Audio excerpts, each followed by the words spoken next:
سے پہلے امام عالی مقام کے حضور ایک نظم پیش کرنے کی سعادت حاصل کرتی ہوں. اس کا عنوان ہے ووفا بعہدک. روایت یہ ہے کہ شہادت سے پہلے امام عالی مقام کے یہ آخری الفاظ تھے. اجازت ووفا بعہدک. کنارے دریا اب آخری بار رن پڑا ہے. کنارے دریا اب آخری بار رن پڑا ہے. علم کی نصرت کو جانے والے وہی جری پاس بچ رہے ہیں کہ جو میری ذریت میں ہیں، اور جاں سپاری جنہیں ابو جد سے ورثہ افتخار بن کر عطا ہوئی. لڑائی کی رات گفتگو میں وہ لمحہ آیا تھا جبکہ میں اپنے خیمے کے سب دیے بجھا کر چلا گیا تھا.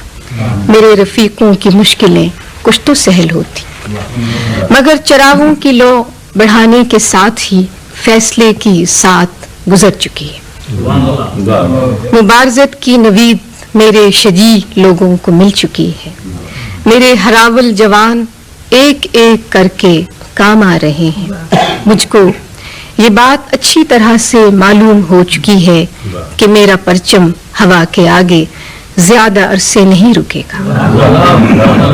یہ بات اچھی طرح سے معلوم ہو چکی ہے کہ میرا پرچم ہوا کے آگے زیادہ عرصے نہیں رکے گا. سبھی طرف سے غنیم گھیرے کو تنگ تر کرتا جا رہا ہے. یہ ہاتھ سے ڈھال چھوٹنے کی صدا مجھے کس طرف سے آئی. یہ ہاتھ سے ڈھال چھوٹنے کی صدا مجھے کس طرف سے آئی. گما ہے شاید میرا کوئی شہسوار گھوڑے سے گر گیا. میرے یمین و یسار نیزوں کی زد پہ ہیں. میرا قلب پہلے ہی بچیوں سے چھدا پڑا ہے. اکب تک اب تو بجھے ہوئے تیر آ رہے ہیں. اڑن پڑا ہے کہ صحن مقتل ہماری لاشوں سے پٹ گیا. برہنہ لاشوں کو اب تو گھوڑے بھی رون کر آگے جا چکے ہیں.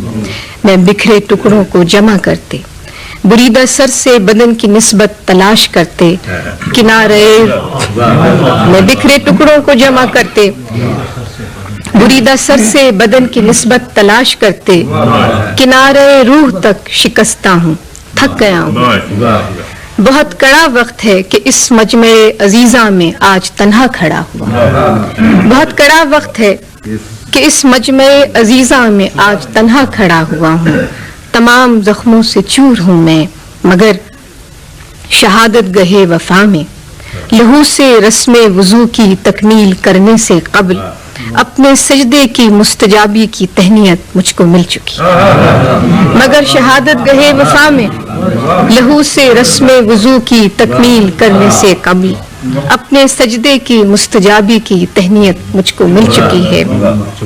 میرا یہ اعزاز کم نہیں ہے کہ اتنے تیروں میں ایک بھی تیر وہ نہیں تھا کہ جو کسی پشت سے نکالا گیا. میرا یہ اعزاز کم نہیں ہے کہ اتنے تیروں میں ایک بھی تیر وہ نہیں تھا کہ جو کسی پشت سے نکالا گیا ہو. ہنگام عصر مقتل سے سرخ روح ہوں کہ میرے توشے میں جتنے وعدے تھے اتنے سر ہیں.